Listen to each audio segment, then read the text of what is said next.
dilakukan eh, record. Assalamualaikum warahmatullahi wabarakatuh.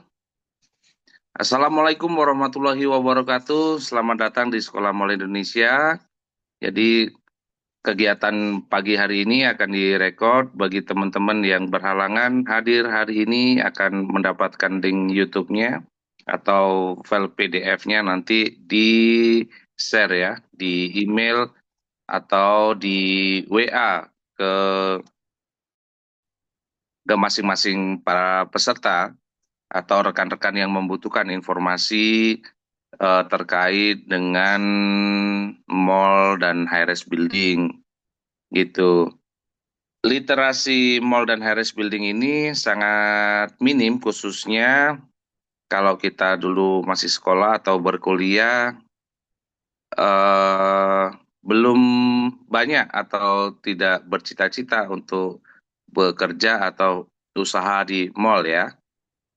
Maka kegiatan teman-teman dari para profesional mall management dan stakeholdernya berupaya memberikan literasi yang sebanyak-banyaknya kepada rekan-rekan semua. Tentunya tidak hanya pada kegiatan hari ini, jadi di kegiatan-kegiatan dalam bentuk lain, baik itu di konten-konten atau di kanal-kanal distribusi informasi yang lainnya, bisa lebih banyak diperoleh seperti itu. Hadir di sini ada Pak Dr. Bobby Ertanto. Ini profesional mall manajemen di Bandung yang sudah banyak pengalaman ya, pengalaman di event maupun di komersial area dan tentunya profesi di mall retail dan high building ini profesi yang sangat menyenangkan gitu kan ya. Menyenangkan, kemudian passionnya banyak ketemu orang, dan tentunya mendapatkan update-update terkini tentang fashion, gadget, film, hiburan, dan yang paling keren adalah biasanya ada kuliner kekinian. Nah, ini ya yang membuat apa tak jemu-jemu. Ada saja varian baru, ada kafe, ada bakery, ada makanan-makanan yang seru-seru gitu ya Pak Bobi ya. Iya, betul, betul. Iya, jadi memang informasi ini terbatas, jadi banyak mungkin dari rekan-rekan yang masih saat ini sekolah atau kuliah dengan berbagai jurusan atau berbagai studi, tentu akan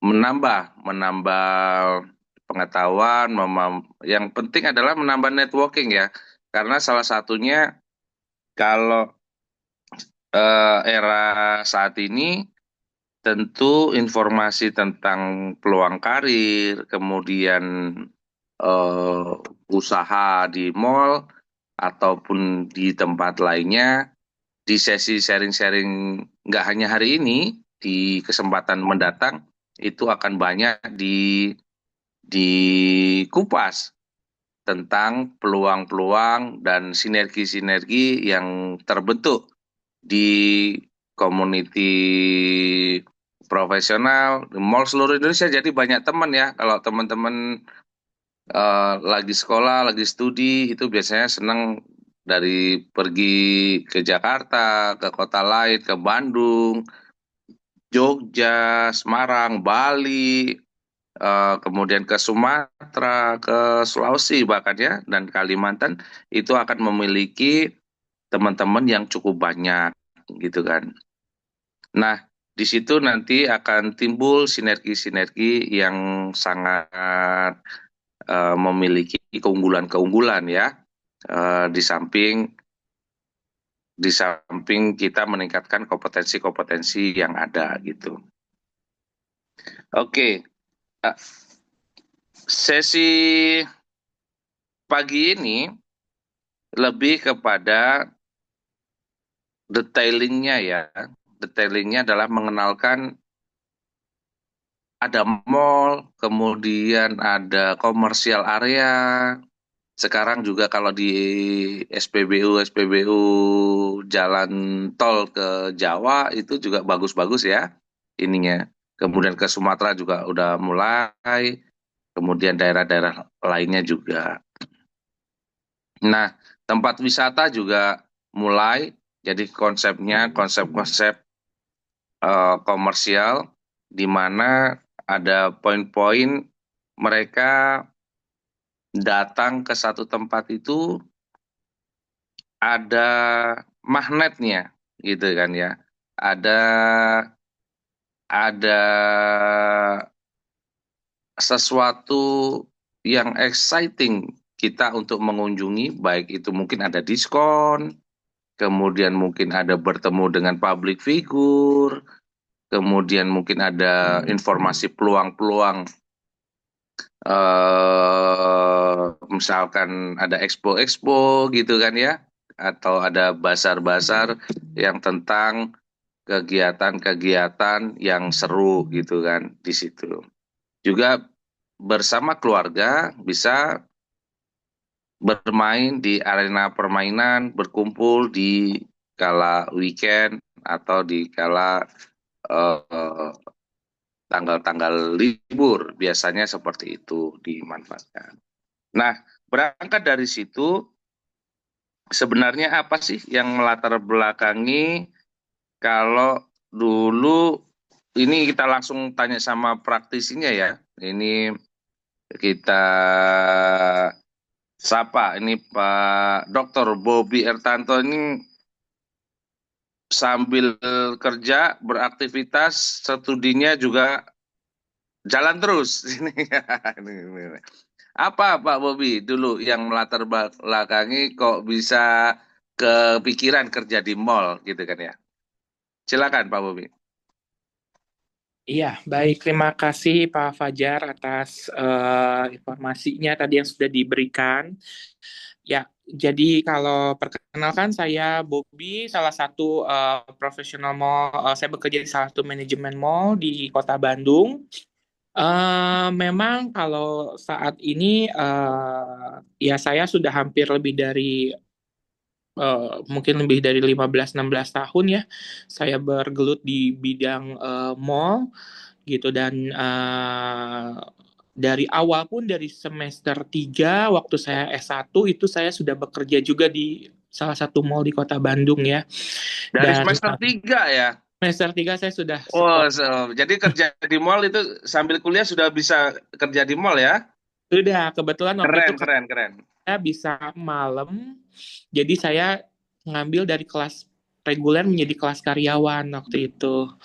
Gitu, Pak. Jadi memang menurut saya bekerja di mall itu adalah sesuatu yang menyenangkan karena bukan bukan apa ya, bukan sesuatu yang ketika kita kerja di satu instansi, misalnya organisasi apa, misalnya pabrik atau apa, kalau misalnya anggap namanya kerja itu pasti ada stres kerja misalnya gitu ya. Nah, kalau di mall itu ketika kita waduh habis apa nih misalnya ada komplain dari tenan, ada komplain dari bos atau apa, kita bisa keliling dulu, ngelilingin mall. Nah, itu yang membuat saya kenapa saya senang bekerja di mall karena tingkat stres kami itu menurut saya bisa lebih sedikit tidak terlalu ya karena ya kami bisa jalan-jalan, melihat juga bagaimana dan intinya juga dengan bekerja di mall ini kenapa saya harus sekolah lagi sampai pendidikan gelar doktor gitu karena ya kita juga sama pendidikan dengan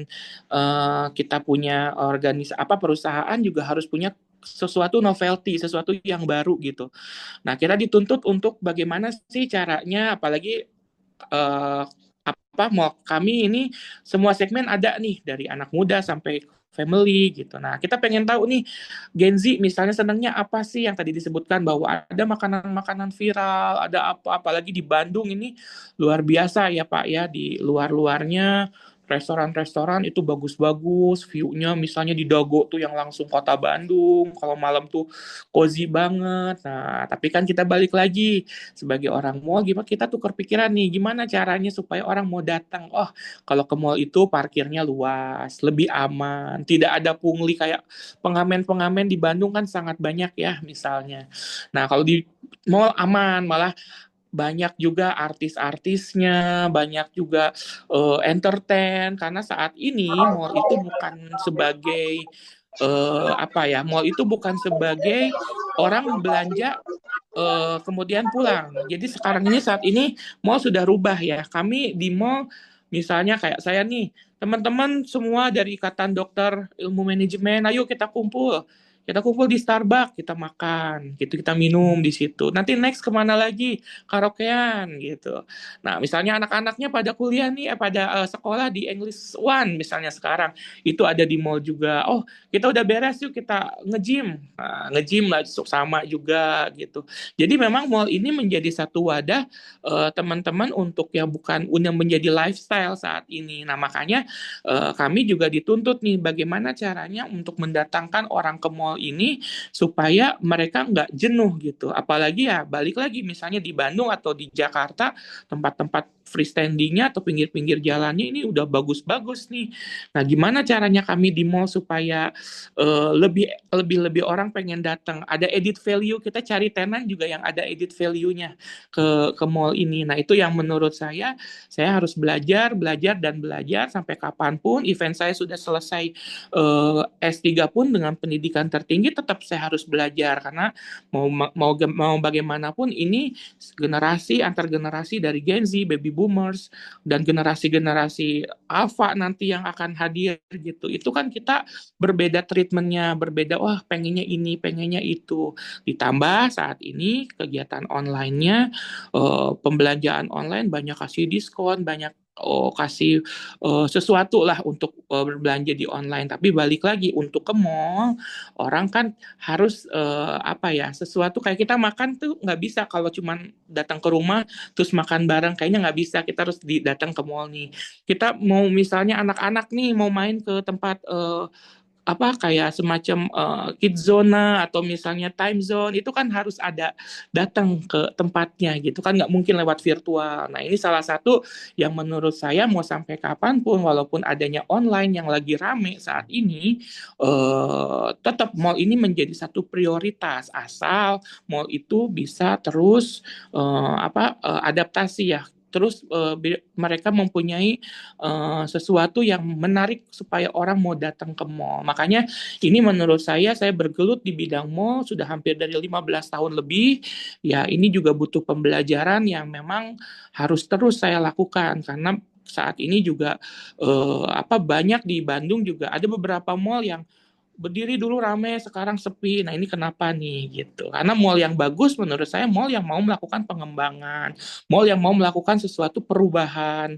Ya itu. Jadi teman-teman di sini terutama untuk mahasiswa yang masih pada kuliah, ini juga sesuatu yang menarik sih kalau teman-teman pengen, wah saya pengen anggap misalnya nanti skripsinya pengen meneliti tentang dunia mall misalnya, itu juga bagus banget karena bisa diolah dari database customer, database misalnya manajemennya, atau dari buildingnya, itu semua kita bisa pelajari. Jadi menurut saya, salah satu kenapa saya tertarik di bidang mall dan mungkin ya udah menjadi passion gitu. Apalagi di sini saya juga sebagai, saat ini saya menjabat sebagai ketua dari MC ya, perkumpulan MC di Jawa Barat. Nah, ini saya bisa berkolaborasi. Nah, balik lagi, berkolaborasi dengan MC di seluruh Jawa Barat. Yuk datang ke mall saya, bikin acara, bikin event. Nanti kan setelahnya mereka makan, entertain, mereka apa. Dan intinya itu menjadi berkat ya, menjadi berkah buat orang lain gitu. Kita datengin tenan, karyawan di situ ada banyak gitu. Mereka punya keluarga, kita juga support UMKM-nya dan lain sebagainya. Saya rasa roda perekonomian juga akan berputar dengan begitu, Pak Fajar. Paling itu saya bisa sharing. Iya, keren sekali ya. Eh, Insight-insightnya sangat luar biasa, komprehensif, dan tadi yang menarik juga masih bisa nge-MC ya, dan dia ini juga ketua MC Jawa Barat gitu kan ya. Luar biasa gitu kan. Artinya mungkin eh sekali nge-MC itu sama nih dengan gaji sebulan nih.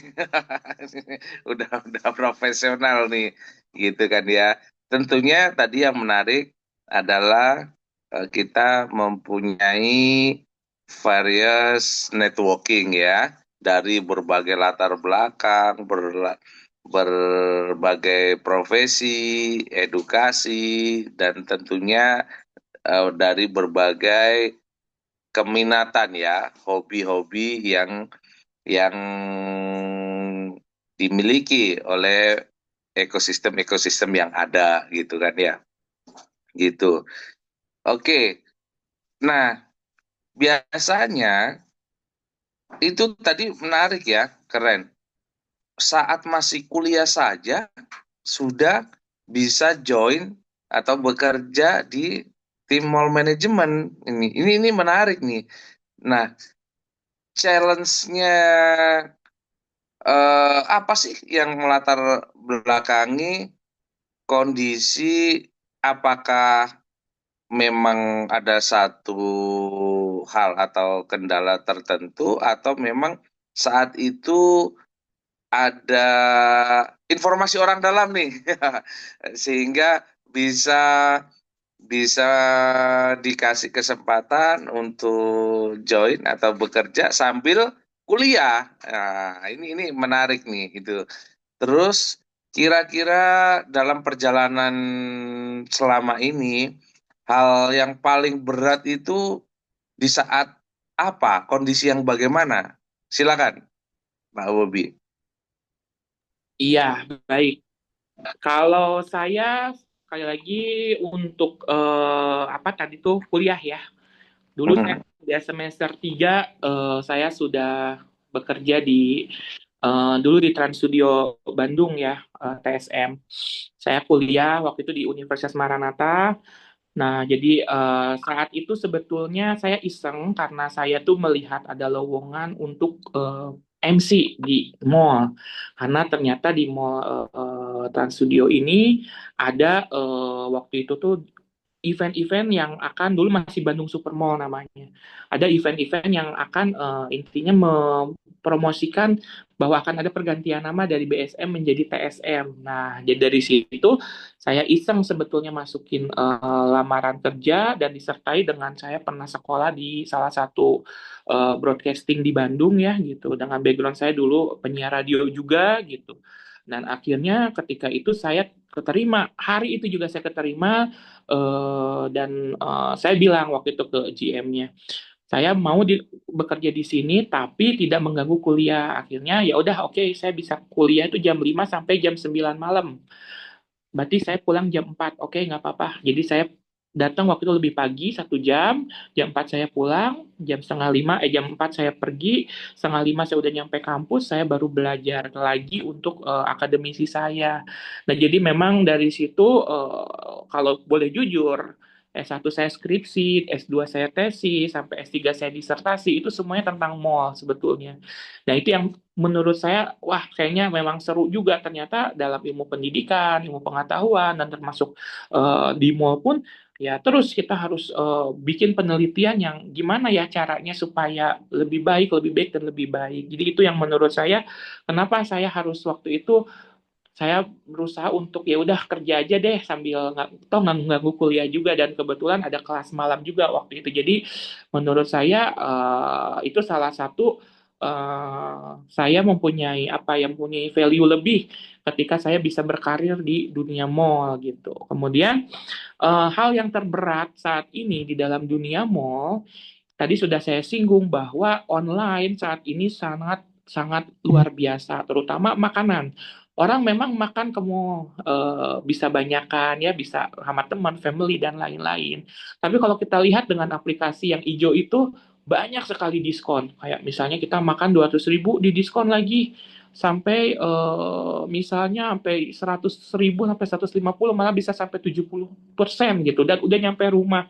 Ini kendala yang berat kita. Bagaimana ya caranya kita sebagai pengelola mall buat si tenan-tenan, terutama misalnya anggap resto deh.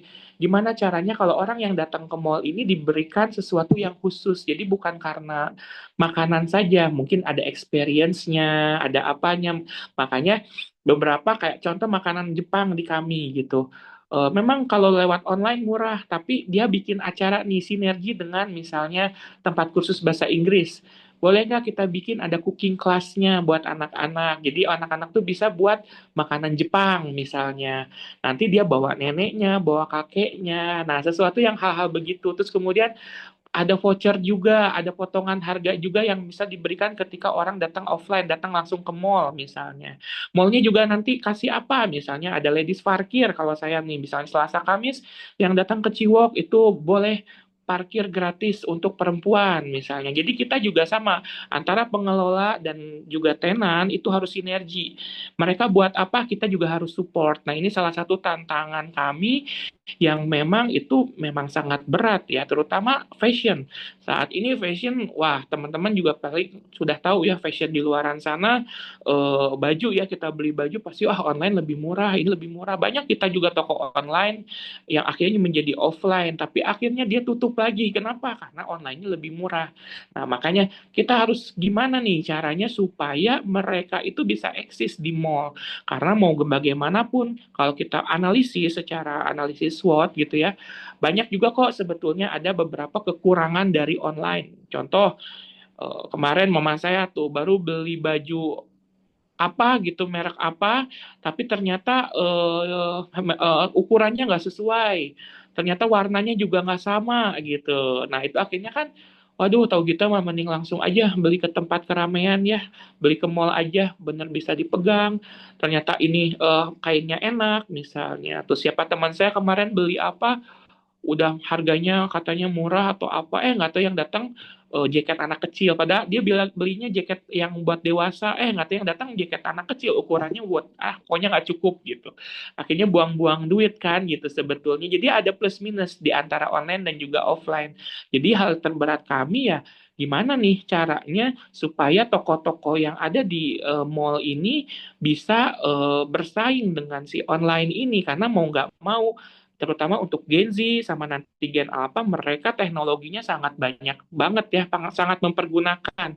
Jadi teman-teman juga sama, terutama yang teman-teman masih mengemban kuliah saat ini, pasti gimana caranya supaya dosen approve mengenai apa namanya, mengenai penelitian saudara gitu, pasti akan dilihat nih dengan berbau teknologinya, AI-nya. Nah itu kami pun makanya saya kenapa sih harus sekolah lagi karena ya itu, karena pengen tahu nih yang dulu cuman digital leadership, dulu leadership misalnya leadership karismatik, kepemimpinan karismatik, sekarang kan sudah rubah menjadi digital transformasional apa misalnya, contoh seperti itu di dalam ilmu perkuliahan ya. Nah, begitupun dengan mall. Kami pun sekarang apalagi ya dengan media-media promo. Dulu sih nyebarin flyer apa masih efektif. Sekarang kan berlomba-lomba nih mall pada semua pada bikin Megatron, bikin apa, apalagi sekarang udah pada murah ya gitu. Karena saya lihat, wah hampir semua mall di depan pinggir jalannya udah kasih tuh Videotron yang gede-gede. Jadi kalau zaman dulu dianggap mewah, sekarang malah sesuatu yang memang ya harus dilakukan gitu. Orang ngelihat, wah iya ya ternyata oke gitu. Terus dulu mungkin orang butuhnya artis gitu ya untuk endorse dia punya produk. Sekarang kan nggak usah. Teman-teman bisa lihat juga banyak juga apa namanya, selebgram-selebgram, terutama ini apa nih sekarang kayak di kami lagi ada festival Duren. Kita cari nih selebgram Bandung yang memang terkenal, followersnya banyak, walaupun dia bukan artis ya. Nah, gimana caranya nih? Nah, itu kan kita pendekatan. Pendekatan kami pun dengan antar generasi ini kan harus disesuaikan. Nggak bisa kita, kalau misalnya kita ke generasi baby boomers bicaranya bagaimana, nah ini kan harus ada apa ya, harus kita sesuaikan adaptasi juga. Makanya gimana caranya berkolaborasi, karena saat ini teman-teman pengen berkarir kalau cuman hanya kuliah pulang menurut saya itu sangat sayang banget. Jadi mau nggak mau teman-teman harus bisa gimana nih caranya supaya saya punya apa ya, soft skill. Jadi teman-teman nggak hanya hard skill. Saya punya soft skill lain. Teman-teman passionnya apa nih? Misalnya senang dance. Misalnya senang apa itu kan bisa jadi cuan juga. Wah, nanti boleh deh kolaborasi sama mall.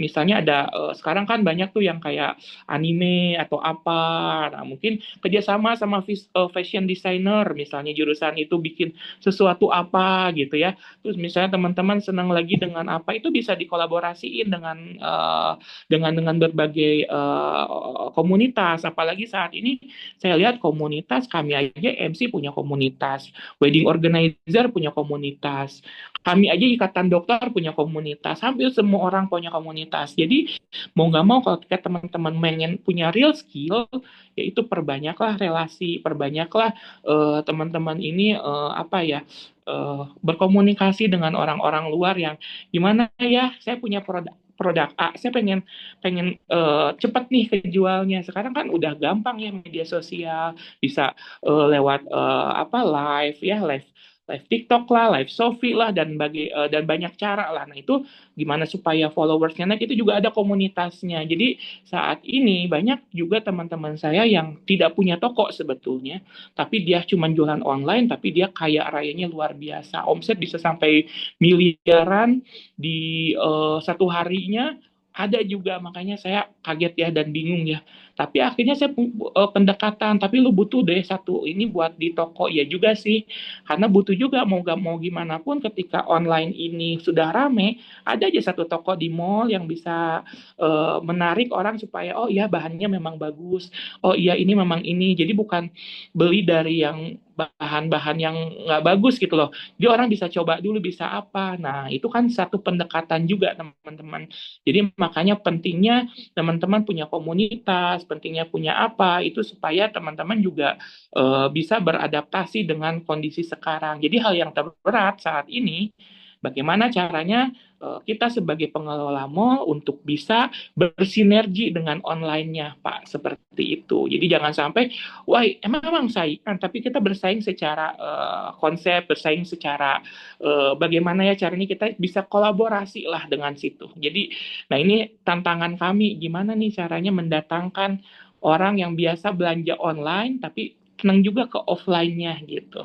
Karena mau nggak mau kan kita juga sekarang semingguan diem di rumah, cuman belanja dari handphone, kan pasti jenuh juga kan gitu. Pasti orang butuh hiburan, butuh apa. Nah hiburan juga kan orang pengen yang aman, pengen apa ya, salah satunya mall gitu. Karena teman-teman punya usaha misalnya, saya punya usaha minuman misalnya.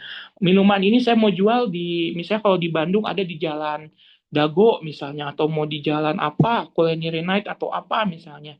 Rame ya rame, tapi teman-teman harus tak ketahui juga bahwa ketika teman-teman berjualan di pinggiran jalan, punglinya, pengamennya, belum premannya, uang kebersihan ini itu, sampai teman-teman saya yang punya konsep bagus, punya jiwa entrepreneurnya keren, teman-teman saya sampai, waduh ternyata ya Bob, uang saya habis juga ya buat bayar ini, bayar ini, bayar ini. Jadi antara laba sama dengan pengeluaran saya tidak seimbang. Nah, itu yang menurut saya teman-teman juga harus pikirkan juga ketika teman-teman mau usaha, gimana nih tempat ini bagaimana, harus banyak tanya, banyak link, banyak apa gitu. Ya, itu aja sih Pak Fajar yang bisa saya sharingkan. Iya, menarik ya insight-insightnya tadi. Jadi selain challenge-nya di mall terkait dengan online, itu biasanya kita kenal dengan O2O market under one roof. Jadi ada yang online to offline, akhirnya offline juga harus online, gitu kan ya. Di situ memunculkan kreativitas-kreativitas di mana sisi-sisi human-nya tetap ditonjolkan gitu kan. Kemudian tadi benang merahnya ada digitalisasi, kemudian ada transformasi, dan tentunya yang legend adalah community ya. Jadi baik di online pun juga mereka berkomuniti, artinya dengan passionnya yang sama. Jadi terkait dengan digital itu adalah toolsnya, sarana ya, sarana menghubungkan dengan berbagai channel atau platform yang ada gitu kan. Memudahkan, mempercepat juga sekaligus memberikan added value gitu kan. Nah, bagaimana sih cara menyikapi, menjaga mood kita tetap semangat gitu kan? Karena orang ke mall itu kan pengennya happy ya. Orang ke mall itu pengennya bahagia gitu kan. Jadi misalkan celebration keterima kerja ke mall gitu kan, ulang tahun ke mall gitu kan, atau mendapatkan reward-reward tertentu kita di mall. Bahkan sampai mendeklarasikan dengan pasangan itu biasanya dinner atau makan di mall gitu kan. Juga yang nggak kalah keren adalah tentang bisa bersosialisasi, mau arisan, mau bahkan mau beribadah juga bisa di mall ya gitu kan ya. Jadi sharing-sharing gitu sekarang kalau setiap weekend atau tempat-tempat tertentu itu gerejanya ada, masjidnya ada gitu kan ya. Kemudian tentunya dengan segala aktivitasnya mall manajemen concern menyiapkan tempat ibadah yang semakin nyaman gitu kan ya gitu. Dan yang jelas parkirnya nih, parkirnya luas dan tadi ya eh tidak ada pungli gitu kan. Jadi minim tuh pusing-pusing yang lainnya. Jadi concern tinggal memilih layanan atau produk yang unik yang mempunyai nilai manfaat yang tinggi dan concern terhadap layanannya gitu kan.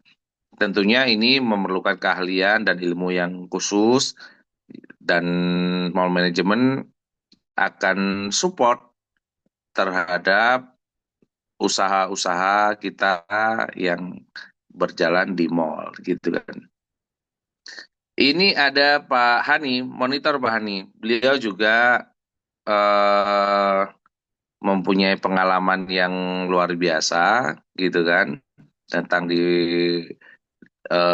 entertainment, akhirnya di mall, kemudian di operation. Monitor Pak Hani? Siap Pak Fajar, monitor Pak. Iya, boleh sharing-sharingnya buat semangatnya teman-teman yang lagi sekolah, lagi berkuliah. Karena di mall ini seperti jiwa yang nggak mati-mati ya, pengennya happy terus ya. Jadi sepanjang masa walau kita kadang dimanapun itu untuk menyenangkan banyak orang, jiwa-jiwa para mall manajemen ini terus tumbuh ya, membantu para pengusaha untuk membesarkan bisnisnya dan menemukan solusi-solusi terhadap kebutuhan-kebutuhan tertentu itu sesuatu yang menyenangkan ya. Silakan Pak Hani, insight-nya. Terima kasih Pak Fajar. Selamat pagi Bapak-bapak semuanya. Ini Iya. izin saya setuju dengan yang disampaikan oleh Pak Bobi ya. Artinya memang secara kesimpulannya itu dunia ini berubah Pak. Jadi kalau misalnya kita nggak ikut berubah, pasti ketinggalan. Seperti di mall. Di mall ini mall tahun 90 sama tahun 2000 itu udah berubah. Jadi itu ada pergerakan-pergerakan, di mana pergerakan-pergerakan perubahan itu kalau misalnya tidak diimbangi sama yang di dalam mallnya, tidak diimbangi oleh manajemen mallnya, sudah otomatis mallnya itu sendiri pasti akan tenggelam. Banyak sekali di Indonesia ini mall-mall yang tadinya bagus, sekarang tenggelam. Ya, menghindari daripada itu semua, sangat setuju sekali kalau misalnya pengelola mall harus aktif di dalam mengikuti perkembangan kebutuhan konsumen. Karena kebutuhan konsumen itu bergerak. Yang tadinya 9 bahan pokok, sekarang udah menjadi 20 bahan pokok.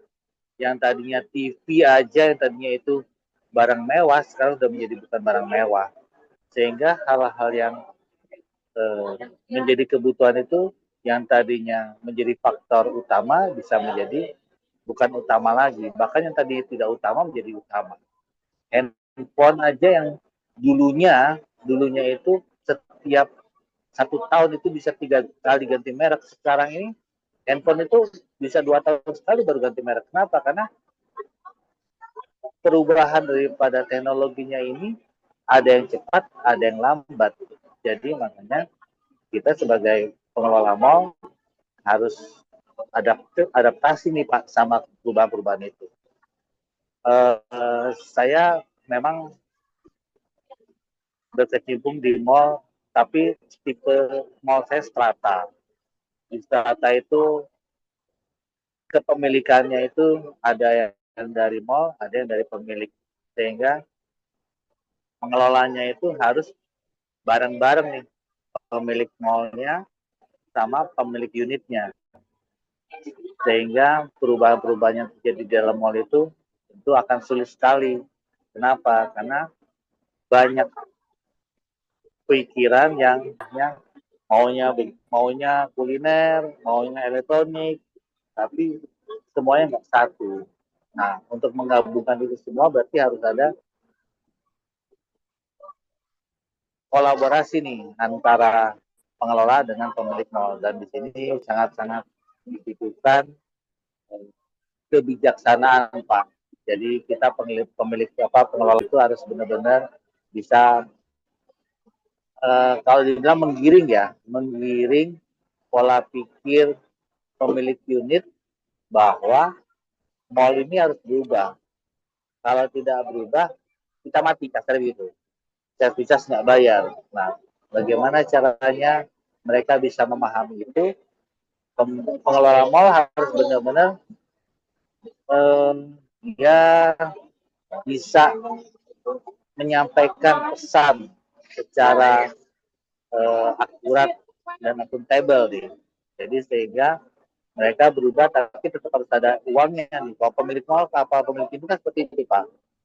Jadi kalau saya simpulkan dari apa yang disampaikan oleh Pak Bobi tadi, memang benar Pak, kita benar-benar ikut bergerak di dalam dunia usaha pengelolaan mall. Seperti itu Pak Fajar. Terima kasih Pak Fajar.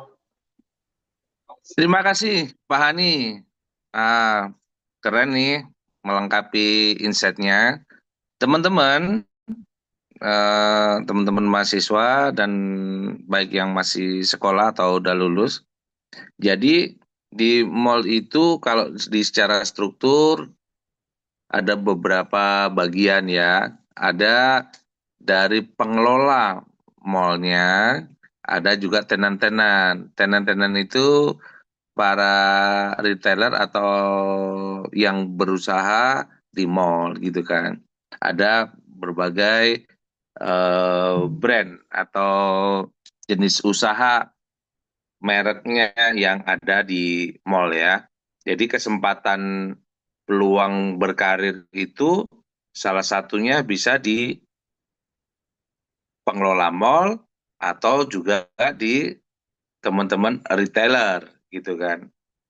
Ada yang di supermarket, ada yang di bioskop, ada yang di kuliner, kemudian ada yang di toko-toko, bahkan ada yang kalau passionnya di technical bisa supporting juga di kegiatan operasional lainnya gitu kan ya. Kalau di operation itu ada divisi housekeeping juga ada, kemudian facility management, ada parking, ada engineering yang untuk memelihara kegiatan operasional berjalan dengan baik, memastikan AC-nya dingin, ya. Kemudian supporting untuk facility, tentang maintenance, sipil, engineeringnya, mechanical-nya, seperti itu juga terkait dengan alat-alat pendingin tentunya, kemudian sanitasi untuk menjaga kebersihan dan keindahan juga itu ada landscape-nya, jadi mall itu tetap terawat. Kemudian yang seneng event-event, nah event-event itu juga ada tim kreatif, ada tim desain, ada PIC event, yang koordinator event, kemudian floor event, ya itu sangat-sangat banyak, sangat banyak. Maka kalau dalam satu mall yang di-manage dan dikelola dengan baik itu rata-rata bisa melibatkan 5.000 orang, 5.000 kesempatan kerja bisa bisa beraktivitas untuk menghasilkan eh, potensi rezeki ya di situ. Karena faktor-faktornya tidak lain dan tidak bukan adalah semakin banyaknya orang berkumpul itu akan membuat satu interaksi di mana satu dan lain hal yang lain itu saling membutuhkan gitu kan. Bahkan sampai turunannya ya dari supplier, kemudian dari barang-barang dan penyedia jasa yang lain, bahkan sampai event di luar eh, activity itu sangat relate dengan kegiatan di pusat belanja gitu kan. Nah, di Indonesia kurang lebih ada 1.000 pusat belanja. Teman-teman mesti ketahui dalam prosesnya tadi ada yang sudah berkarir 15 tahun, bahkan 20 tahun. Tentunya ini mengalami regenerasi ya, mengalami regenerasi mereka akan memasuki fase fase purna tugas gitu. Biasanya mereka para pengelola atau mall manajemen maupun turunannya itu bisa membuka usaha sendiri atau eh, bersinergi mensupport dengan keahlian yang ada menjadi vendor-vendor dari nggak hanya di mall, bisa di hotel, bisa di public area, di commercial area, di office tower, di rumah sakit, dengan menjadi pengusaha di bidang penyediaan jasa manpowering atau outsourcing, misalkan seperti itu. Jadi dengan keahlian memanage, mengelola tim, maka menimbulkan opportunity baru, bahwasanya dalam fase-fase pertumbuhannya itu menciptakan peluang-peluang baru yang bisa menghasilkan gitu kan. Nah, ini banyak titipan pesan pertanyaan. Nanti di sharing session ini pumpung tidak terlalu crowd ya ininya. Pertama, sekarang ini trennya adalah optimasi satu mall, ditambahin ada hotelnya, kemudian ada office tower-nya, ya, secara fungsi. Begitu juga secara size-nya.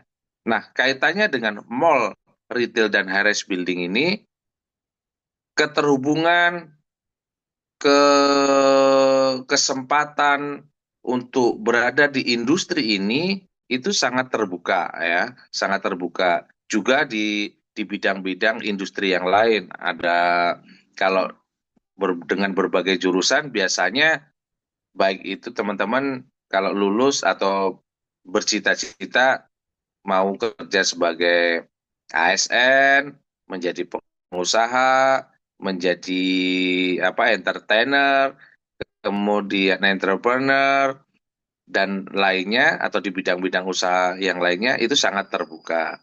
Poin pentingnya saya review tadi ya, ada digitalisasi, ada transformasi, kemudian ada community. Ini hal yang penting.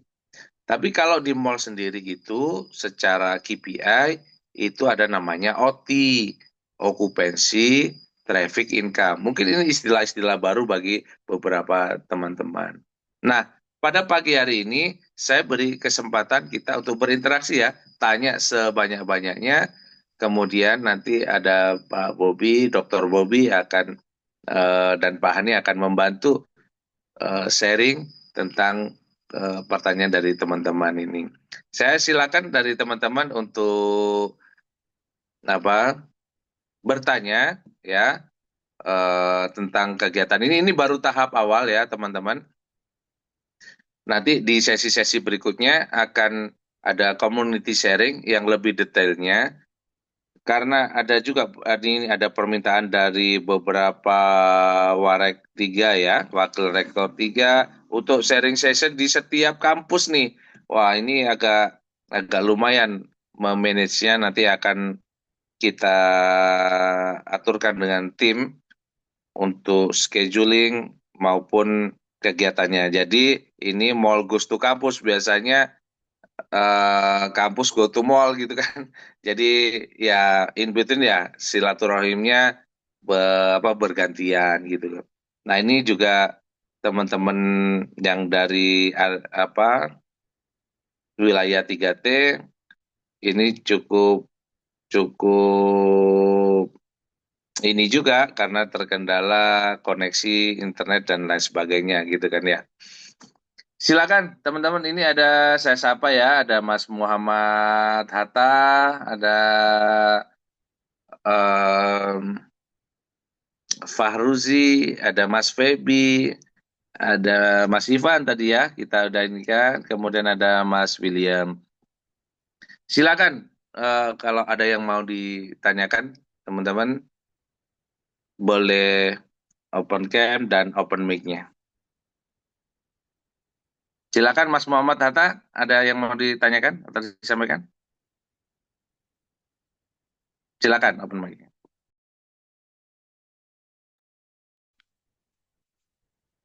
Ya, terima kasih. Apanya? Ini maaf, saya baru masuk, saya belum tahu awalnya apa tuh.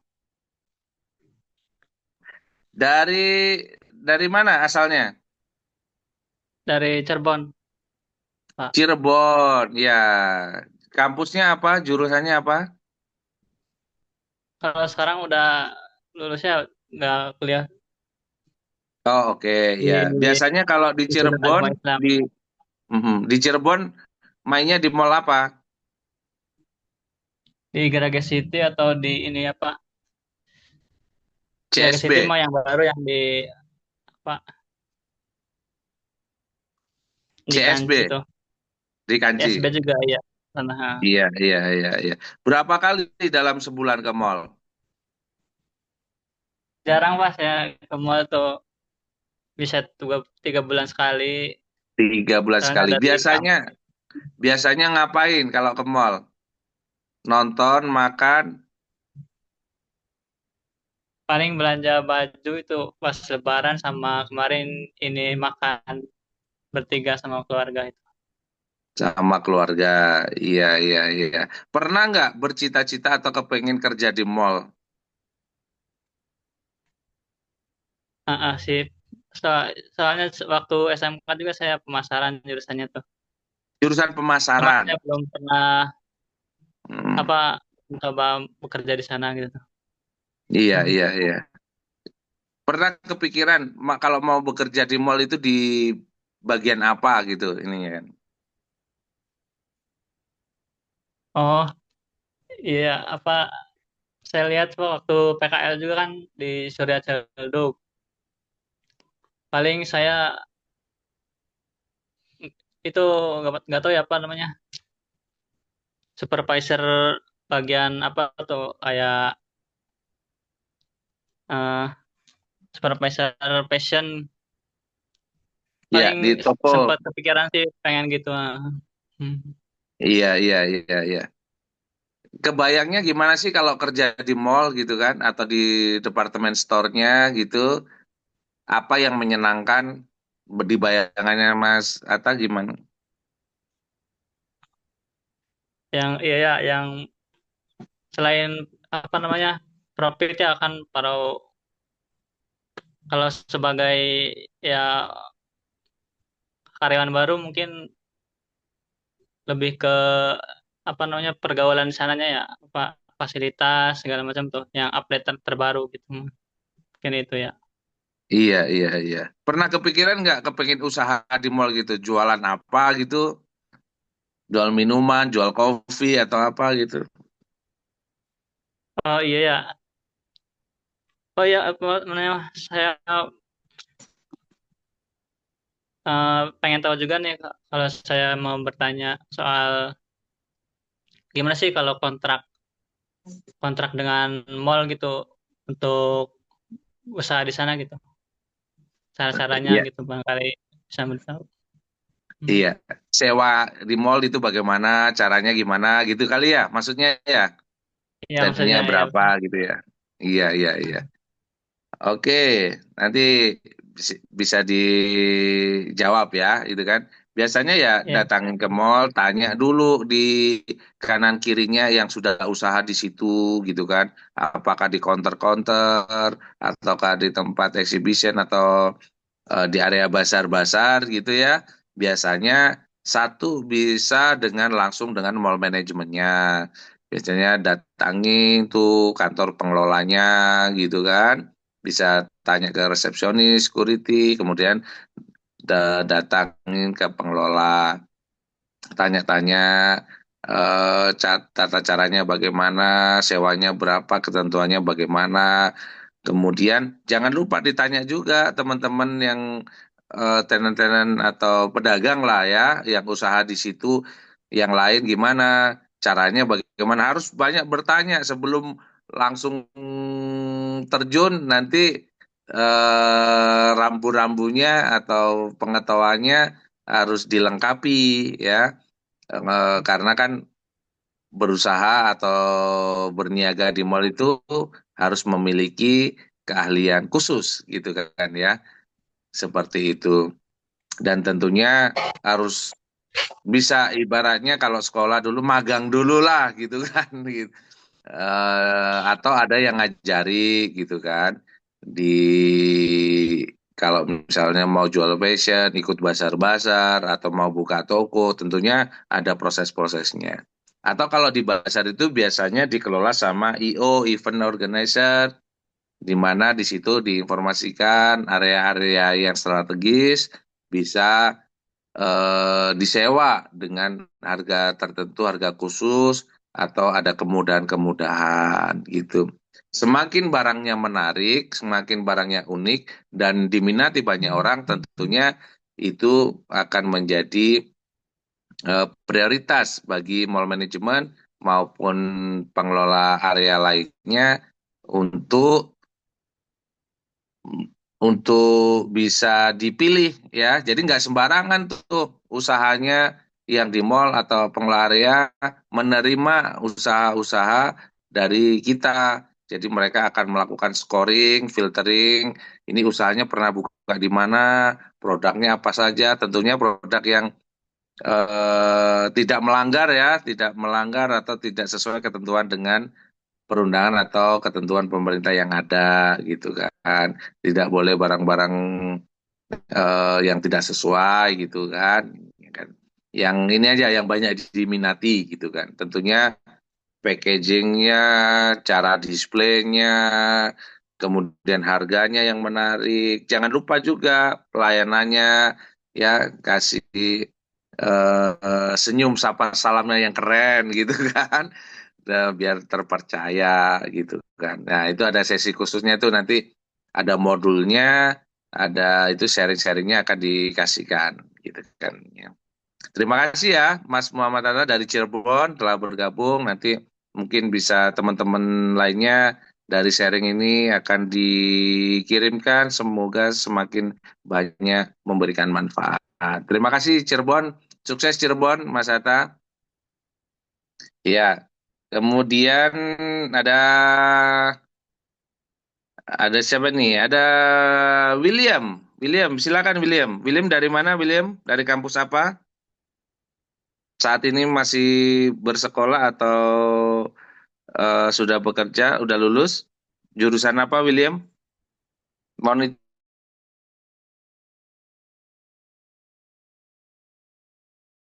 Editor William. Halo, Editor. halo, Iya, selamat siang. William. Silakan. Dari mana, William?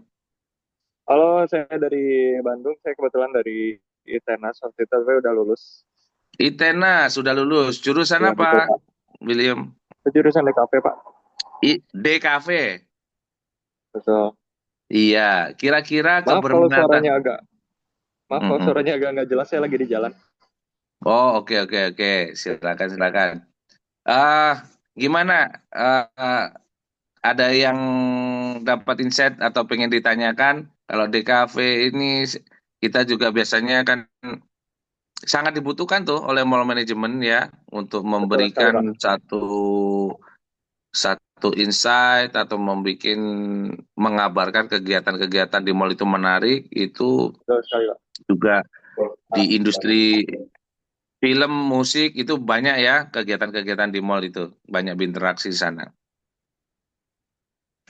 Ya, jadi kalau sejauh ini sih belum ada ya, Pak. Belum ada yang mau didiskusikan. Cuman mungkin kebetulan lebih ke saya kan bergerak di bidang jasa, Pak, kebetulan. Eh, di mana kalau misalnya di mall tuh sangat niche sekali ya targetnya gitu. Eh, apakah bisa akan langsung melakukan terjadi penjualan atau perlukah branding dulu dalam jangka waktu tertentu? Menurut Bapak seperti apa ya? Jadi kayak kebetulan saya juga mau buka sebuah apa ya? Kita mau nyewa tempat, tapi kebetulan targetnya pun belum tahu bakal sebanyak itu atau belum kayak gitu. Apakah bisa langsung terjadi penjualan atau haruskah branding dulu? Normalnya seperti apa ya? Mungkin ada yang pernah dilakukan gitu. Iya, baik. Nanti saya jawab, nanti dilengkapi sama Pak Dokter Bobi ya, ini kan. Di Bandung, Tenas nanti langsung aja merapat tuh ke mallnya Pak Bobi tuh, pasti akan disupport tuh, gitu kan. Apalagi beliau networknya luar biasa, gitu kan.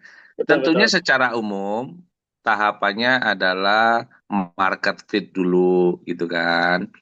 Jadi di bisnis modelnya itu mapping pasar dulu, targetnya siapa, kemudian kalau secara funneling untuk ke salesnya tentu ada tahapan brand awareness-nya dulu ya, kemudian produk fit-nya disesuaikan dengan market fit-nya tadi, di mana pilihan-pilihan itu bisa dilakukan test market gitu kan. Bisa join di event-event ikut basar atau di event-event tertentu yang crowd-nya oke, tes-tes dulu sebelum membuka satu tempat. Tentunya mall manajemen itu mempunyai kriteria khusus gitu kan, nggak sembarangan meng-hire tenant tadi gitu kan untuk meng-approve tenant. Artinya apa? Mereka ada scoring. Kalau ini buka menarik nggak ya, melengkapi nggak ya di sini gitu kan. Nah tentunya displaynya bagaimana, kemudian layanannya apa saja gitu. Tentunya semakin menarik atau secara baik itu produk atau jasa, program mall dalam satu tahun itu apa saja, kira-kira masuk nggak segmennya gitu kan, dan caranya berpromosi bagaimana gitu kan. Kalau kaitannya dengan pasti kejual nggak ya, tentunya proses-proses itu harus dilewati ya. Artinya tadi seperti Pak Bobi bilang, kan mall itu mempunyai kewajiban untuk mendatangkan sebanyak-banyaknya orang komunitas untuk hadir di mall gitu kan. Nah, di situ juga kaitannya dengan apa? Sebenarnya kalau anggaran sewa kita itu bukan hanya sewa tempat, tapi termasuk juga layanan crowd-nya mall itu menjadi bagian package yang tidak bisa terpisahkan gitu. Jadi ramenya mall ya itu bagian dari kita mendapatkan benefit.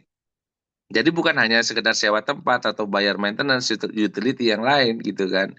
Jadi keramaian orang potensi yang beli, kemudian ada flagship namanya. Flagship itu terpercaya ya kalau kita jualan di mall itu brandingnya ada, kemudian tempatnya jelas dibanding dengan yang lainnya. Tentunya kombinasi maupun promo online dan offline tetap harus dilakukan. Tapi secara tidak langsung, ibaratnya kita mancing kolam, itu ikannya sudah ada berada di kolam gitu kan.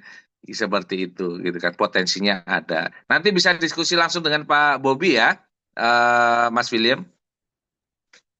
Baik Pak, terima kasih. Ya, itu dekat tuh. Iten apa urusan ITENS. Bandungnya di mana Bandungnya?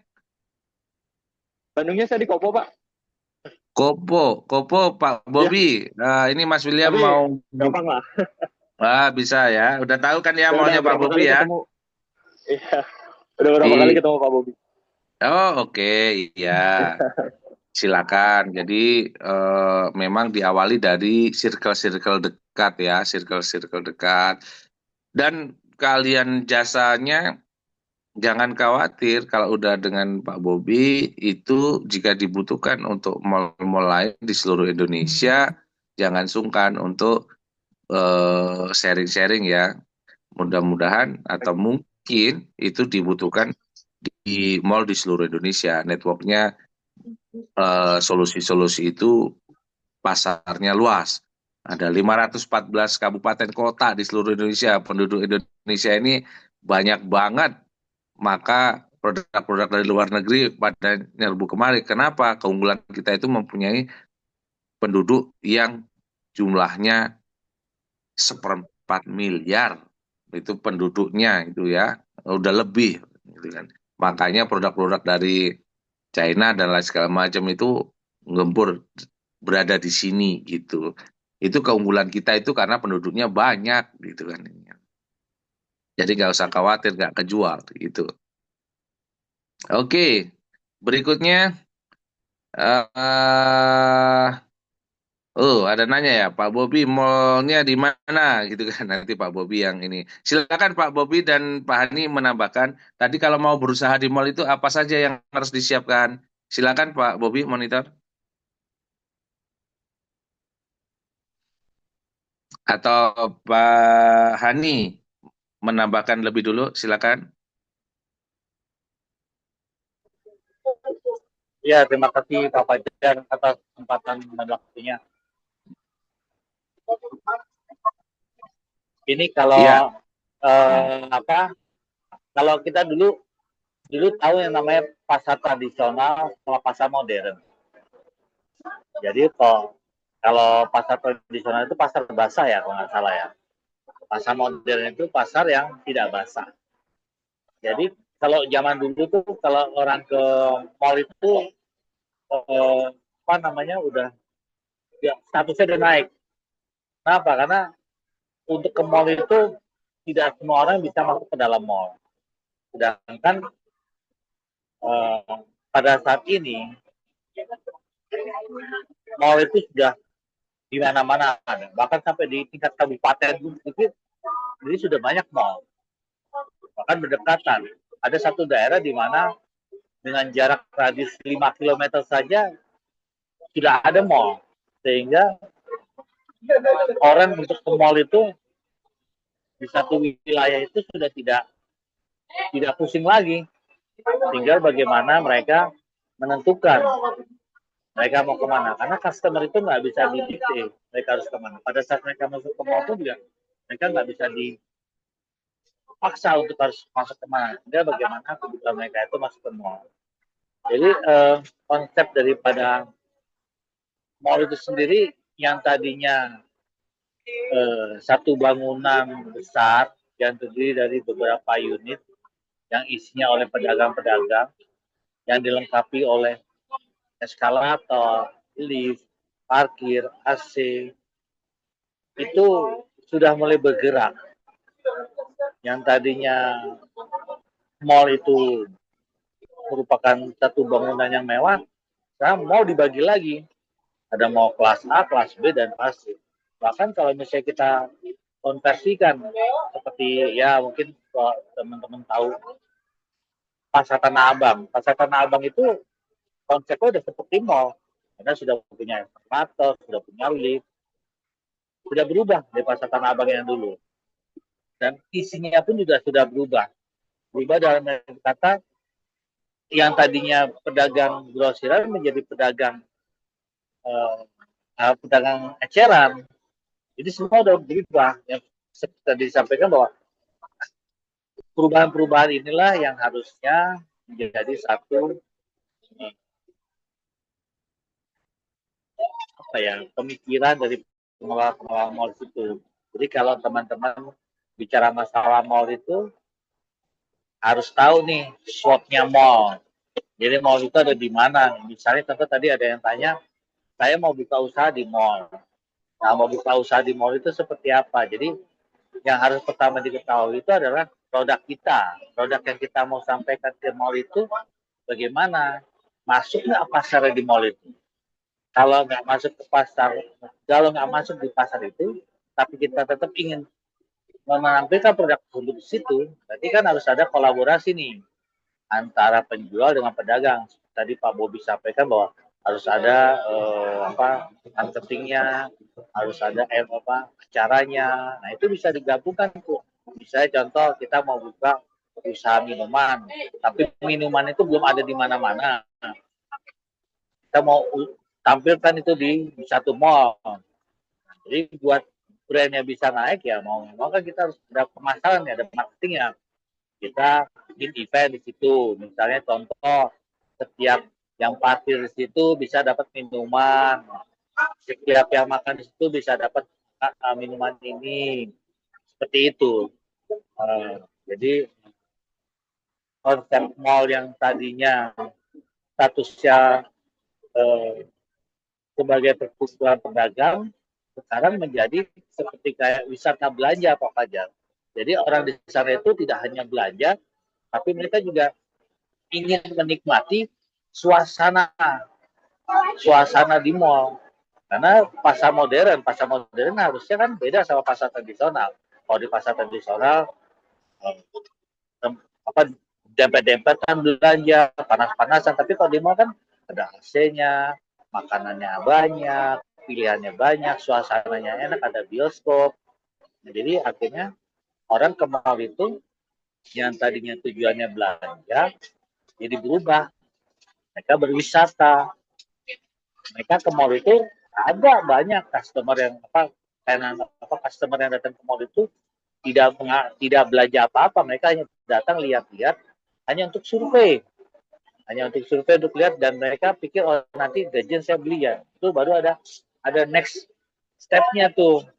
Datangnya ke sana itu lihat-lihat, berikutnya mereka baru eksekusi. Jadi perubahan-perubahan pola customer itu juga perlu diperhatikan. Jadi kalau misalnya kita mau buka usaha di mall itu, salah satu hal yang perlu kita perhatikan adalah SWOT-nya. Produk kita SWOT-nya gimana? Kuatannya bagaimana? Kelemahannya bagaimana? Kita lihat minuman ini kira-kira masuk ke situ gimana ya? Saingannya kuat nggak nih? Mungkin minuman A, ternyata minuman A di mall itu udah ada. Sehingga persaingannya ketat nih. Tinggal bagaimana cara kita melayani. Mall itu konsepnya sebenarnya melayani, Pak. Kalau kita melayani dengan baik, orang pasti akan datang terus. Kita punya mall bagus, kita punya mall besar, tapi kalau isinya pedagang-pedagang itu cemberut, melayani tidak bagus, ya itu akan menjadi bumerang juga buat kita. Apalagi sekarang di dunia media sosial itu sangat-sangat netizen 62 kan, kalau misalnya ada sedikit masalah aja, itu pasti akan nyebar ke seluruh Indonesia. Jadi itu menjadi satu pembelajaran kita. Kita mau buka usaha di mall itu, kita harus lihat SWOT-nya mall itu apa. Mall itu konsepnya apa? Apakah dia masuk jualan kita di konsep di mall itu. Kalau misalnya kita nggak masuk ya, kita harus cari mall yang lain. Dan kita banyak pilihan-pilihan mall yang kita bisa pilih sehingga produk kita bisa jalan. Jangan sampai kita pilih mall bisa pasarnya. Amsyong itu. Gitu Pak Fajar. Terima kasih Pak Fajar. Baik, Pak Ani, keren sekali ya insight-nya. Nah, ini kemarin saya cerita sedikit ya. Saya ketemu dengan Om Jana namanya. Dia adalah manajemen artis yang mengorbitkan salah satunya ini Kangen Band ya. Ini ada namanya Om Jana. Kangen Band dari Lampung sehingga jadi keren, terkenal sampai sekarang. Ada juga Wali ya, belum tahu Wali, ini bukunya. Nah, kemudian ini salah satunya yang keterhubungan dengan di mall itu salah satunya menjadikan shelter atau tempat untuk roadmap personal branding atau seleb branding gitu kan. Venue-venue atau tempat-tempat yang menarik, Instagramable, TikTokable gitu kan, bagus untuk TikTokan, untuk Instagram, bikin konten dan segala macam itu juga challenge ya. Nah, kemampuan untuk public speaking, kemampuan untuk live itu juga menjadi ide dan literasi baru untuk berusaha. Jadi, teman-teman yang punya skill untuk memberikan eh, knowledge, pengetahuan, atau mempertajam skill-skill yang kekinian ini dan menyediakan area-area spot tertentu di mall-mall itu juga menjadi satu potensi peluang gitu kan ya. Jadi apakah itu studio untuk live atau tempat-tempat yang nyaman untuk live, mereka kita sediakin tempatnya live, kemudian makanannya ngambil di mall atau di tenan mall, minumnya di situ, ada atraksi tertentu itu rame-rame itu menjadi area live market misalkan gitu kan. Itu juga menjadi sesuatu yang seru. Bisa juga nyewain alat atau nyewain dekornya atau jadi supporting activity kan biasanya juga nyediain wardrobe-nya. Banyak sekali ya peluangnya. Jadi ide-idenya ini kesempatannya teman-teman kalau mau mendapatkan benefit tinggal pergi ke mall aja itu datang seperti yang tadi Pak Bobi lakukan, ada kegiatan, yuk saya punya skill MC nih, saya jadi MC-nya, terus kemudian saya bisa membantu berkontribusi di mall manajemen atau bahkan mengisi acara-acara di event-event itu menjadi entry point ya, menjadi entry point supaya eh, mendapatkan keberkahan-keberkahan gitu kan secara networkingnya. Semakin sering dilihat sama mall manajemen, misalkan si Fulan pas setiap event ada, dan itu yang dicari bukan orang lain lagi, pasti segala urusan, segala kegiatan akan membutuhkan kita, gitu kan. Jadi kita berada di dekat-dekat area di situ saja, seperti itu. Skill-skill yang lain, yang hobi, ahli foto, ahli video, ahli bikin konten, ahli ngedit, yang lainnya itu juga menjadi satu profesi yang menghasilkan, gitu kan ya. Jadi kalau punya spot-spot tertentu, jasa fotonya, jasa ini kan, walaupun mereka bawa handphone sendiri atau segala macam, itu tapi tekniknya, teknik mengambil angle yang baik itu juga sudah bisa menjadi cuan, gitu kan ya. Jadi tidak harus selalu modal yang besar untuk mendapatkan bisnis di area-area khususnya di mall maupun turunannya gitu kan ya di situ. Jadi produk-produk di mall itu bisa difotoin, dibikinkan video, dibikinkan konten-konten yang menarik, itu kita bisa dapatkan jasa atau bantu live eh, yang oranye maupun yang hitam mau juga yang lain itu menjadi satu trendsetter baru gitu kan ya untuk itu. Nah, teman-teman silakan yang masih mau ditanyakan seperti apa. Jadi tadi di awal saya review sedikit bagi yang baru join. Jadi mau bekerja di mall manajemen maupun di retailnya itu bisa sambil kuliah gitu kan. Jadi ini kesempatannya ya. Ada yang kerja di restoran cepat saji, kemudian part time itu juga terbuka. Ada peluang-peluang itu gitu. Jadi bukan hanya yang sudah lulus saja, tentu harus yang perlu diperhatikan adalah memanage kebugaran tubuh, memanage waktu dengan baik, karena belajar sambil bekerja, bekerja sambil belajar itu memerlukan manajemen waktu yang baik, memerlukan organize kesiapan kesiapan untuk berada di lingkungan bekerja dan belajar itu berbeda gitu kan. Jadi bagi siapa-siapa saja yang bisa combine both of them ya harus rela tuh minim waktu main gitu kan ya, minim waktu apa pacaran gitu atau yang lainnya karena waktunya sudah teralokasi untuk bekerja dan belajar gitu kan.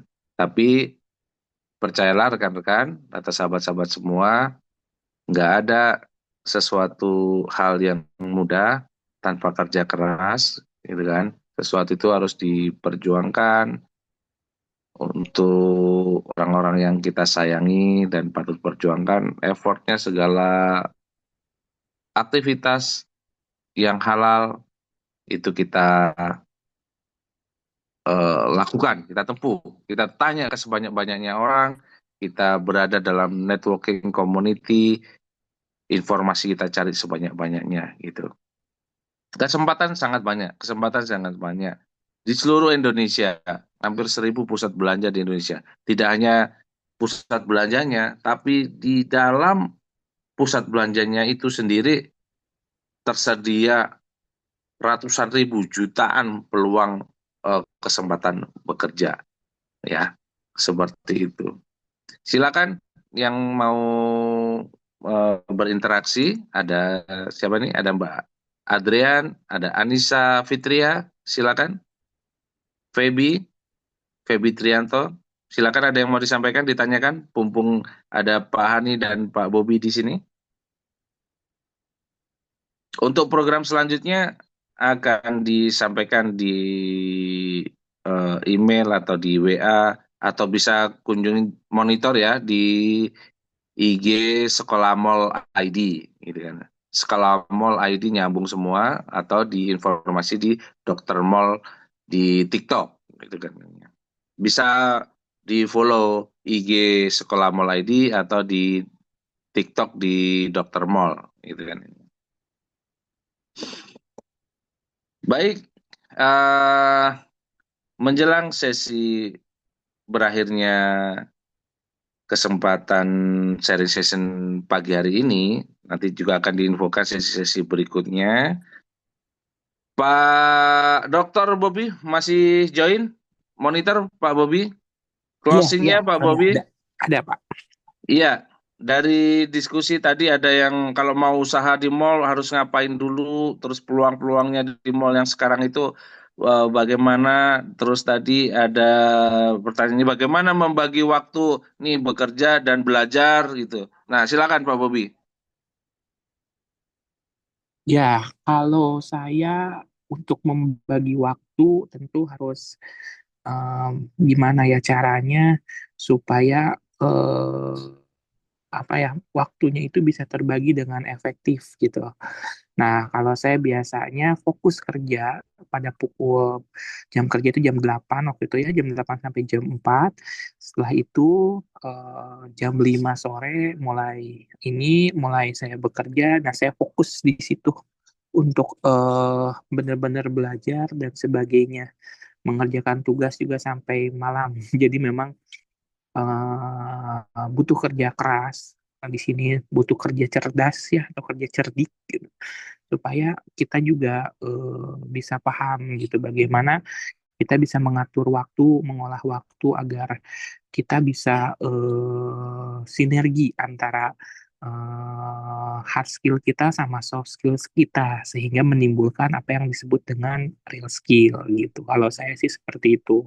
Jadi buat teman-teman kalau memang kiranya ingin berkarir nih ketika ada kesempatan gitu, mungkin di tempat kampus-kampus teman-teman, ya mangga gitu, silahkan gitu cari-cari info, karena kami pun di dunia pekerjaan lebih menghargai orang-orang yang sudah mempunyai pengalaman dibandingkan teman-teman yang hanya misalnya lulusan tapi belum ada pengalaman. Atau minimal teman-teman kalau tidak ada pengalaman, ikutlah organisasi, misalnya himpunan mahasiswa teknik, himpunan mahasiswa apa gitu, karena itu sangat membantu atau mendorong teman-teman untuk bisa berinteraksi dengan orang-orang banyak. Karena nanti di dalam dunia bekerja pun sama, teman-teman akan apa namanya, akan di eh, akan mengalami hal itu gitu, ketika teman-teman bisa berkoordinasi dengan building, dengan tim finance, tim accounting, fit out dan DKV misalnya dan lain-lain.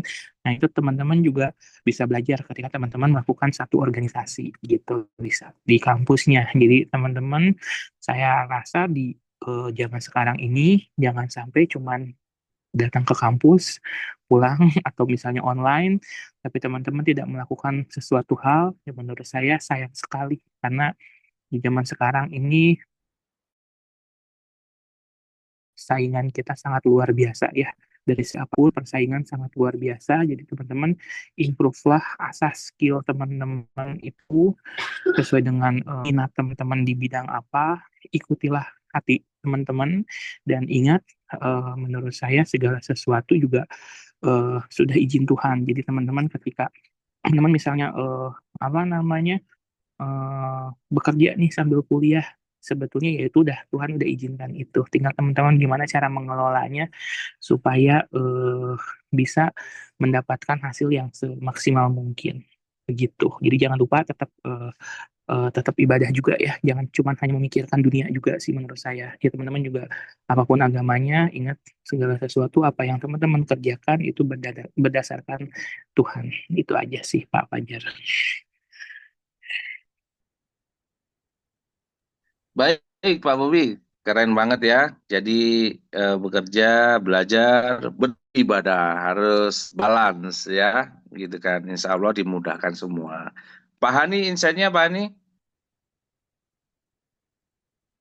monitor Ya, Pak Hani. siap-siap Pak Fajar. Ya, ini kalau ibaratnya buku ini baru pendahuluan ya Pak. Belum masuk ke halaman berikutnya kan. Belum. Jadi ibaratnya kalau kita kita mau berenang ke laut itu kita baru lihat permukaannya aja kan. Laut itu permukaannya ada ombak gitu kan. Belum sampai ke dalamnya. Jadi akan sangat bijaksana seandainya teman-teman mau bekerja di satu mall. Akan lebih bijaksana kita mempelajari dulu medannya. Kita mempelajari dulu lokasi tempat kita bekerja. Sehingga pada saat nanti kita akan terjun ke tempat di mana kita bekerja itu, kita sudah bisa memahami dan mengetahui, sehingga pada saat kita bekerja tidak lagi kita bertanya-tanya, kita ingat-ingat, sehingga jalannya lebih mulus. Jadi pesan saya, pelajari dulu di mana kita mau bekerja. Pelajari dulu sehingga kita tahu di mana kita akan bekerja dan bagaimana kita akan bekerja. Itu aja sih Pak Fajar. Terima kasih Pak Fajar. Terima kasih Pak Hani, Pak Bobi, eh, atas kesempatannya. Teman-teman, kita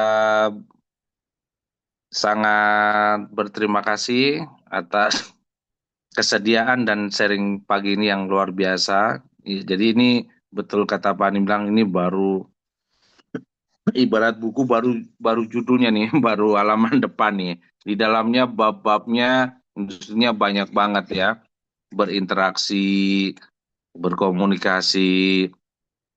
Di awal tadi disampaikan Pak Bobi juga bahwasannya nggak mudah juga ya. Banyak banyak sesuatu yang seru di dunia kerja ya, kurang lebih pada umumnya banyak ada gesekan, ada kesempatan, ada peluang, ada dinamika-dinamika. Itu challenge-nya mesti tahu. Biasanya yang paling sederhana kalau mau kerja atau berusaha di mall itu, ya harus survei dulu, datangi mallnya, ketahui seluk-beluknya, ininya, kegiatannya apa saja. Ini merupakan salah satu langkah awal ya, langkah awal di mana sedikit demi sedikit diberikan tentang informasi karir seputar mall atau usaha di seputar mall, retail, dan high building. Tentunya untuk lebih intensnya, ya datang ke mallnya, datang ke mall terdekat, di situ kunjungi ujungnya semua lantainya, gitu kan. Informasi ada apa saja di situ, di foto, di video, aktivitinya apa saja, dari mulai masuk parkir, kemudian dari lobi, senyum sapa salam apa yang didapat, security-nya, caranya, resepsionis, kemudian guest relation ya di situ, greeting-nya bagaimana, kemudian di toko-toko itu displaynya cara mereka berdiri, cara mereka mendisplay, cara mereka menyapa kita sebagai visitor, pengunjung atau calon konsumen, ke salon, ke area food court, ke area F&B, resto, itu kunjungi, lihati, kuasai, kemudian nggak hanya sekedar melihat, tapi bikin catatan. Kenapa kok begini, gitu kan? Kok area ini mungkin kurang bersih, liftnya, toiletnya, area signage-nya mungkin terpasang dengan baik atau mungkin mau jatuh atau segala macam. Itu teman-teman bisa pelajari dengan memahami area sekeliling mall yang akan kita tuju gitu kan. Nah, di situ ada nilai tambah, di situ ada nilai belajar, bahwasanya ketika ada kesempatan untuk interview, ada kesempatan untuk join bekerja, join menjadi tim di baik itu di mall manajemen maupun di para retailer, teman-teman menguasai mana pintu masuknya, mana area loading docknya ya, kalau mau masukkan barang seperti itu. Kemudian area-area toilet-toilet, tempat tempat musolonya, parkirnya, atau ATM berada di mana, fasiliti-fasiliti yang lain, gitu. Di sudut-sudut semua mall itu memberikan nilai tambah bagi teman-teman dibanding dengan tidak melakukan survei lebih awal, gitu kan. Mengetahui, mengenal mall yang akan tempat kita berkarir itu jauh lebih baik, gitu kan. Jadi area-area itu diketahui karena tadi sesuatu hal yang menyenangkan di mall itu ketika setelah melakukan aktiviti kita menyenangkan orang lain, melayani lebih banyak orang lain, lebih banyak lagi kita melayani ya, melayani para investor, melayani para retailer, melayani para pengunjung untuk memberikan experience untuk supaya mereka tetap join, datang lagi dan lagi. Oke, raise hand. Anissa, silakan Anissa. Halo, selamat siang Pak Fajar. Selamat Selamat siang Pak siang, Bobi. Anissa di mana? Kampusnya apa? Jurusannya apa? Izin perkenalkan diri Pak Vanessa. Aku mahasiswa semester akhir dari Universitas Inaba. Kebetulan saya mahasiswa kelas karyawan yang Inaba, sambil ya Universitas Indonesia Membangun yang ada di Jalan Soekarno-Hatta Pak. Bandung ya? Iya betul. Ya, silakan. Kebetulan saya sambil bekerja di Cihampelas Walk. Sebenarnya sebelum saya bekerja saya jarang banget ke Cihampelas Walk dan kurang mengetahui gitu bagaimana suasana kondisi di Cihampelas Walk.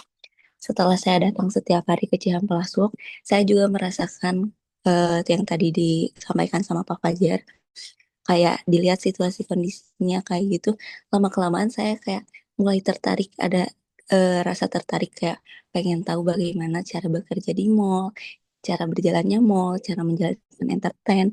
Jadi seminar ini makanya saya tertarik banget gitu. Kalaupun nanti saya mungkin eh, nggak ada di pekerjaan sana, mungkin bisa saya aplikasikan ilmu yang hari ini di pekerjaan saya yang di bidangnya gitu. Jadi betul sih Pak, kita kalau misalnya tertarik mau ke mall, mau bekerja di mall, mau di back atau di depannya gitu, kita harus mengunjungi mallnya biar kita juga ada rasa ketertarikan sendiri, ada rasa tahu gitu.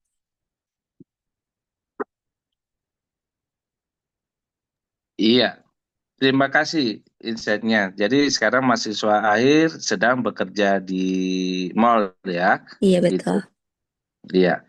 eh Sudah berapa lama bekerja?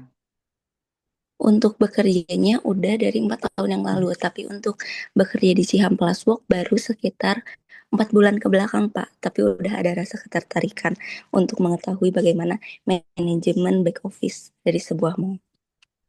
Iya, iya, iya. Terus belajar ya. Di situ Iya ada Bapak, bareng Pak Bobi nih. betul sempat bertemu juga sama Pak Bobi. Iya, iya, iya. Terus belajar, terus diasah, artinya mengawali sesuatu seperti hari ini, kebayang saya juga dulu sekolah di Bandung, oh jalan-jalannya BIP, ke BIP, ke Istana Plaza, ya, ke Iya, Parahyangan, Ciamplas waktu itu sudah jadi apa belum ya? Saya lupa nih, gitu. Eh, jadi kayak sesuatu gimana ya?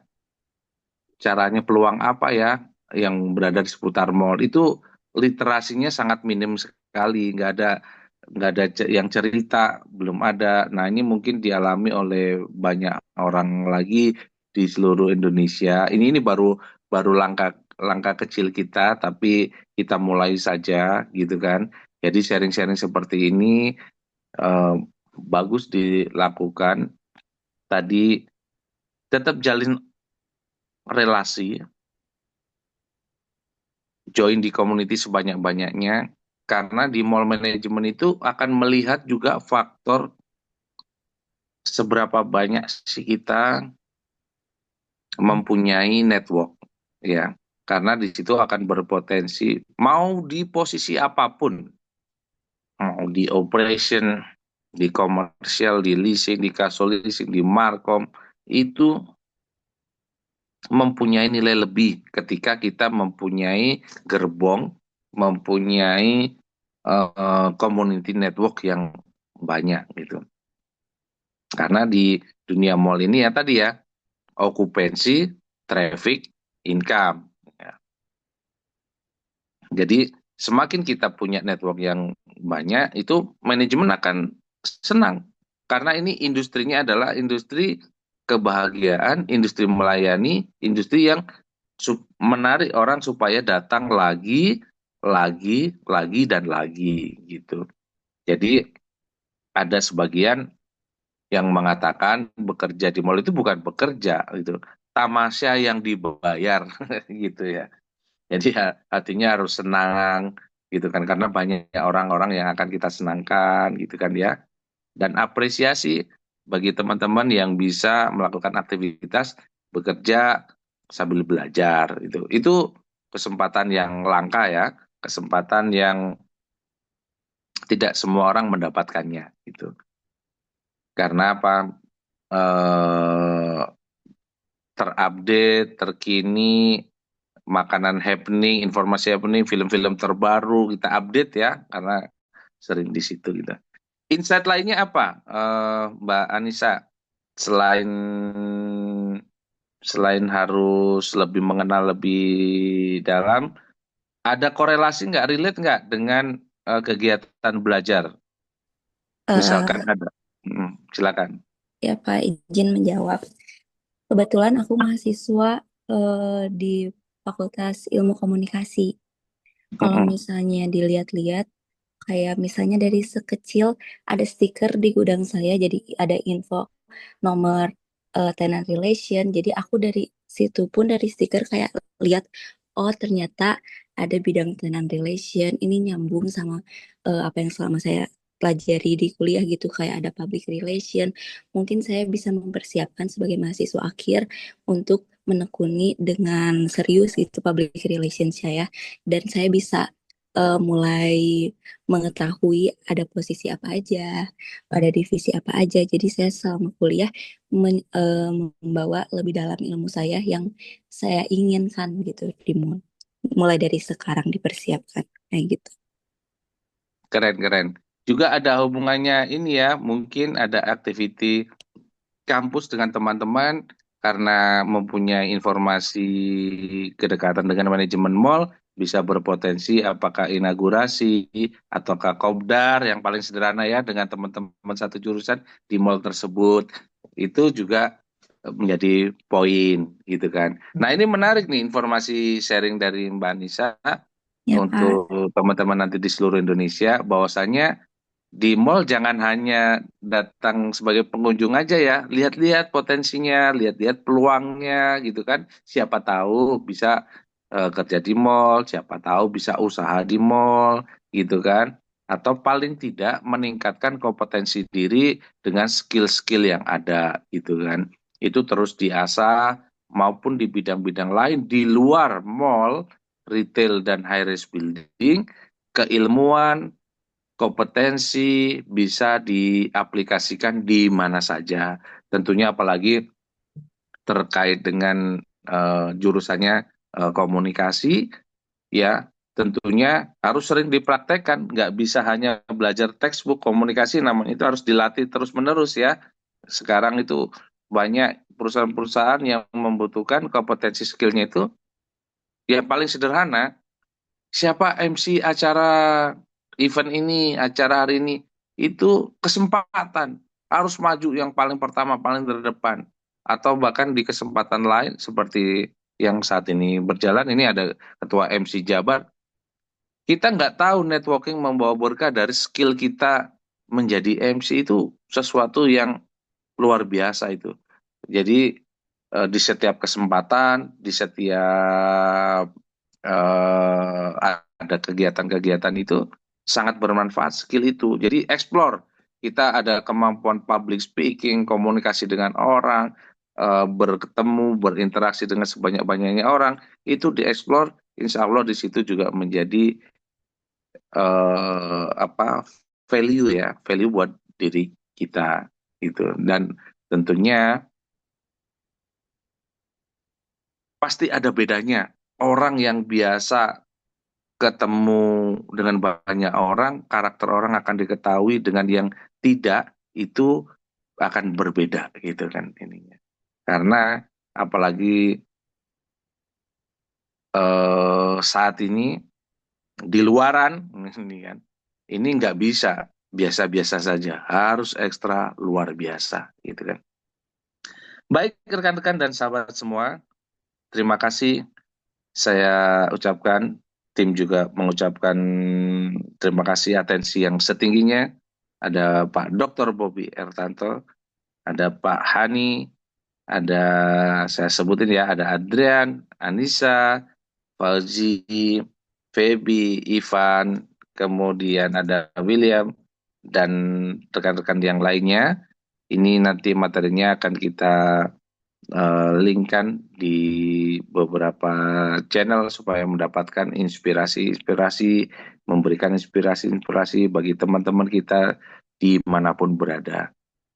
Baik, izin mengakhiri sesi pada hari ini. Mohon maaf apabila ada kurang dan hal-hal yang disampaikan dengan kurang baik. Saya atas nama tim, juga Pak Bobi, Pak Ani, thank you Siap. banget ya. Sama-sama, Pak. Mohon Sama-sama, maaf Pak. dan terima kasih sekali lagi buat teman-teman semua. Saya akhiri, wabillahi taufiq wal hidayah. Wassalamualaikum warahmatullahi wabarakatuh. Waalaikumsalam. Waalaikumsalam Semangat ya warahmatullahi teman-teman. wabarakatuh. Semangat berbagi, sampai ketemu di sesi berikutnya.